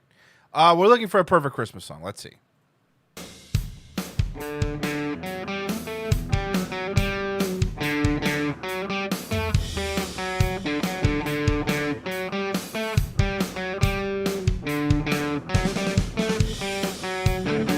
Last year I asked for peace on earth for the home. So this is Dear Santa. It's an original Christmas song. The song is by the Positive Autism.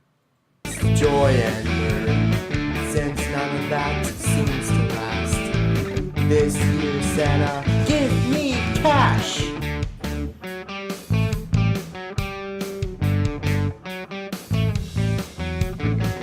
Stocking people, this year has fallen. I need some money in my stocking. They're fighting, yelling over nonsense. This year, Santa, I wish them nothing.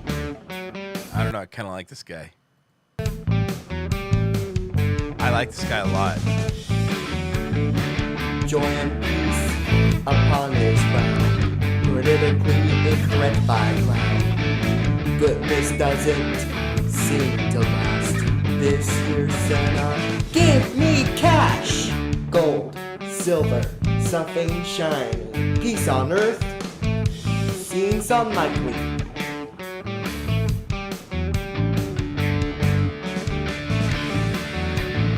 Maybe this year can be different. Love and kindness can be sent. Nah, forget about that trash.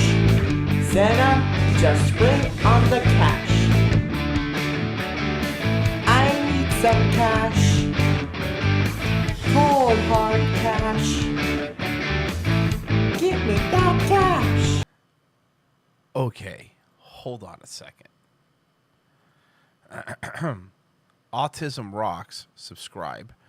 I gotta see what else he does. Let's see most popular. Most popular.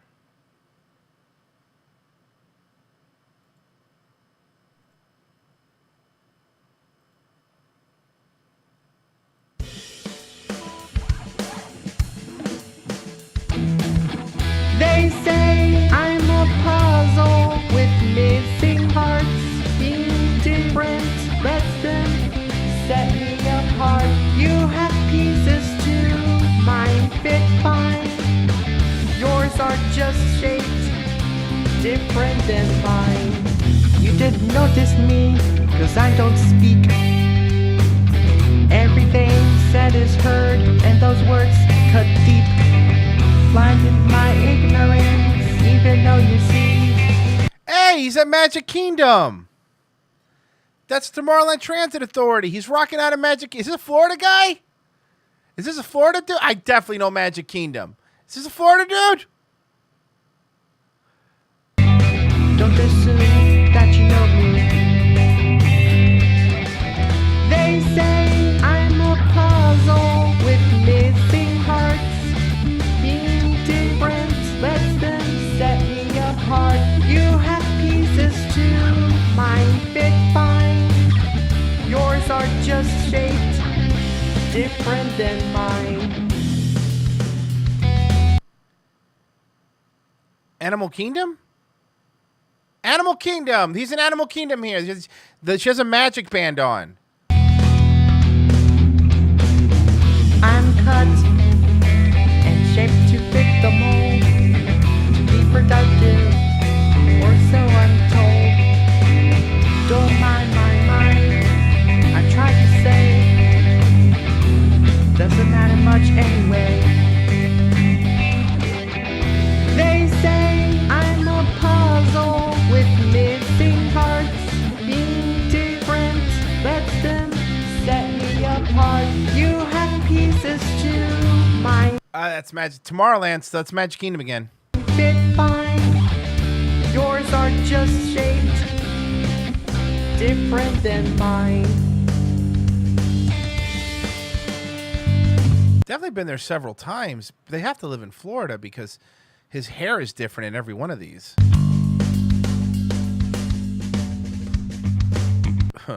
He's autistic, Royce. We get a lifetime pass to Disney at birth. You fucking wish. You kidding me? Disney milks these people more than anybody. Society's key is diversity. Unless you have a disability.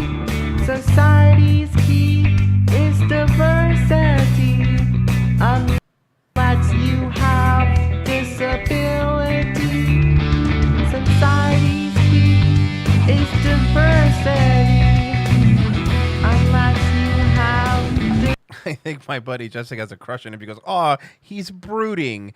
He is. Hey, man, say whatever you want. Say whatever you want about broken offspring over here. But I kind of like the look, man. Again, and I say this, I mean this when I say this. It's my thing with Thomas Murphy, and I know I have a soft spot. You call me a fag if you want. I'm sure you're going to call me a fag anyway. But I just by the way, I just want to say that I just have a look. They're doing something better than Thomas Murphy. Oh, and Rob, all I want for Christmas is Jews. Hi, guy who doesn't listen to my show that much. I played this exact video that you just sent me. I played this video like last week, and we all made fun of it and laughed together. And you weren't here. You were too busy doing whatever big YouTubers do. Anyway, I don't know, man. I have a soft spot for them. Good for him. disability. Society's key is diversity. Unless you have a disability. And then it's just a puzzle. They say I'm a puzzle with missing parts. Being different lets them set me apart. You have pieces too, mine fit fine. Yours are just shaped different than mine.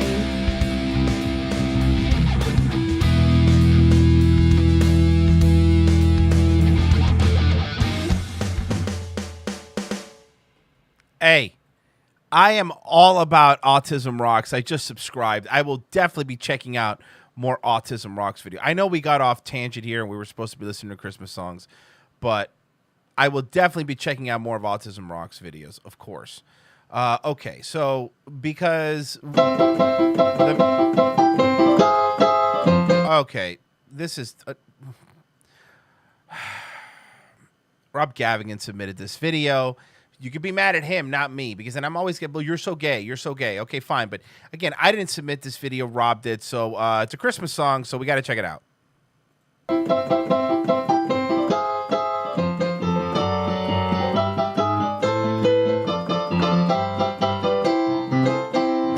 I fucking hate hats. On the first day of Christmas, my true love gave to me a penis to put on my tree.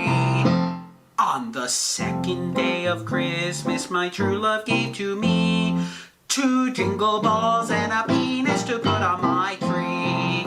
On the third day of Christmas, my true love gave to me 3 boys of milk and 2 jingle balls and a penis to put on my tree. On the 4th day of Christmas, my true love gave to me 4 extra inches, 3 boys of milk and 2 jingle balls and a penis to put on my tree. But on the 5th day of Christmas, my true love gave to me 5 I don't like Les Gay Phil DeFranco, to be honest with you. grinder boys, 4 extra inches, 3 boys of milk and 2 jingle balls and a penis to put on my tree. On the 6th day of Christmas, my true love gave. Nope. Done. Tapping out. Tapping out. Jesus Christ, Rob. Where do you find these? Why do these come up in your recommended?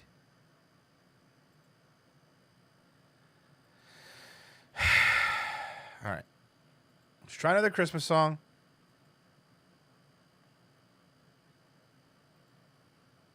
Christmas in the Suburbs by Eiji Onagi.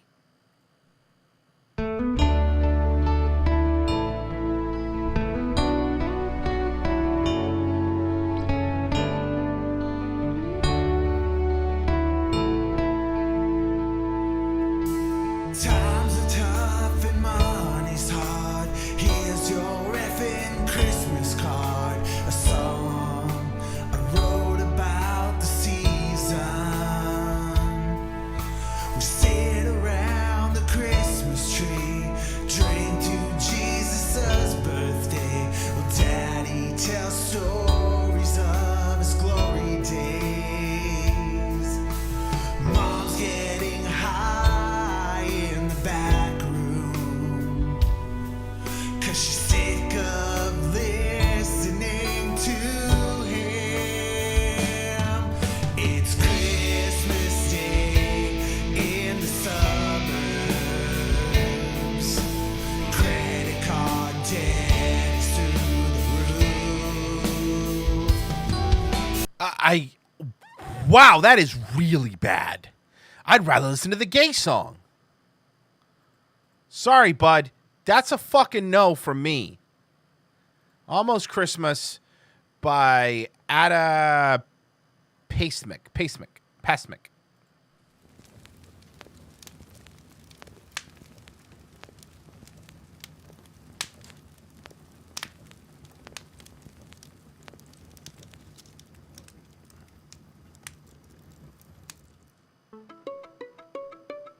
That's a fake tree.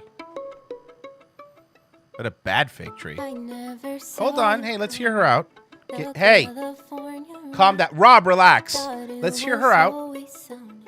Okay. That's what I'd heard them say. Okay. Wearing my ugly sweater, it always keeps me warm. Look at the window, hoping one day you'll come back home. Now it's almost Christmas, and the tree stands tall. I'll tell you what else standing tall. Happiness surrounds us The all. chimney, you fucking weirdos. So why do I feel so small?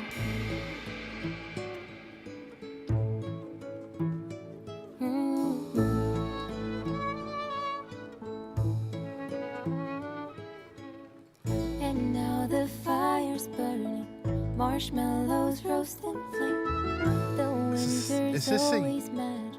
This one don't feel the same. Mumford and Sons Christmas song? Your favorite sweater. What is she wearing under that sweater? Though now it's torn and weathered, I'll never let it go.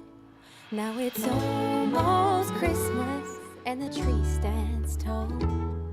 And happiness surrounds. Yeah, when does it pick up? That's what I'm waiting for too. Does it kick in at any point? So why do I We're halfway in. I doubt it. now wishing? No, this is the song, guys.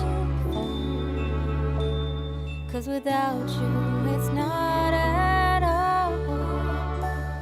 I'm wishing the snow would fall. 'Cause without you, it's not at all. Now it's almost Christmas, and the tree stands tall. Okay, I guess. I mean, no, obviously. Obviously, no. 6,000 subscribers. Does she have another Christmas song? I think she does. Hello, everybody. Oh no, it's ukulele. Hello, oh no, it's everyone. ukulele. Oh no, it's a ukulele. Welcome to my Patreon. Oh, she has a Patreon. Have so much She has a fun. ukulele. We're gonna She laugh, has a we're gonna ukulele. dance. Zoe Deschanel, you did it again. I hate you. This is the Zoe Deschanel problem, folks.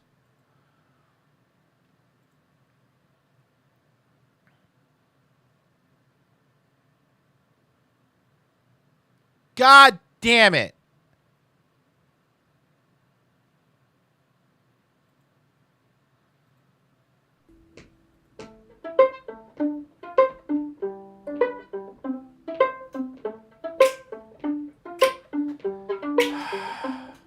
I see the way you're looking at her. Is that the same way that you're looking at me?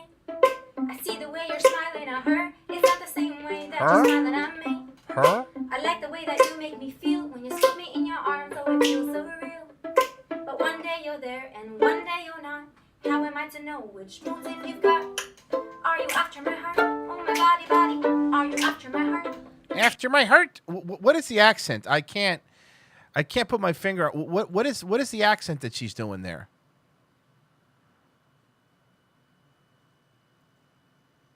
Oh my God, she covers Imagine Dragons. Ugh. Here's her Christmas. Here's another Christmas song.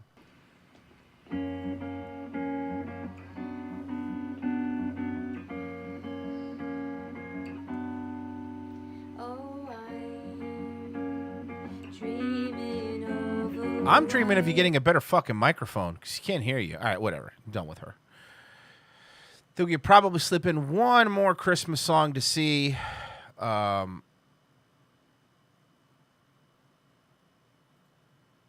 This is Best Christmas, The Son of Pitches featuring Dan Bull.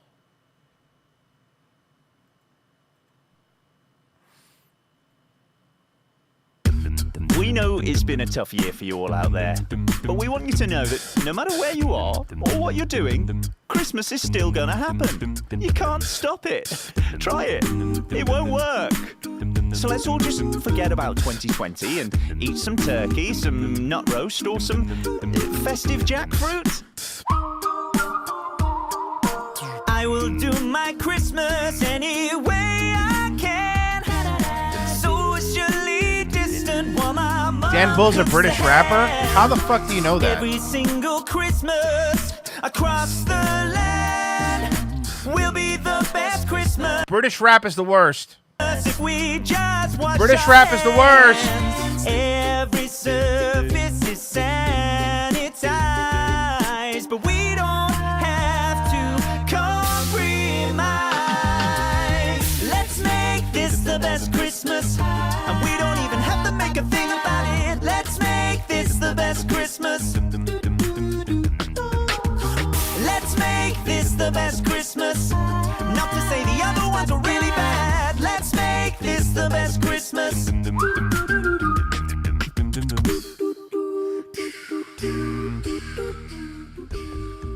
No one knew this year would be such a drag. What was the name of H.P. Lovecraft's cat? According to Wikipedia, the name of the cat, Bigger Man, has often been cited in discussions of Lovecraft's racial attitudes. Wearing a mask every day stole Halloween's night. But if we burn a candle bright, Christmas will be the shining. No! Wait, is he gonna rap? Okay, we'll get to the rap part at least. Where every single word's gonna hey. Let's make this the We'll get to the shitty rap part. Not to say the other ones are really bad. Let's make this the best Christmas.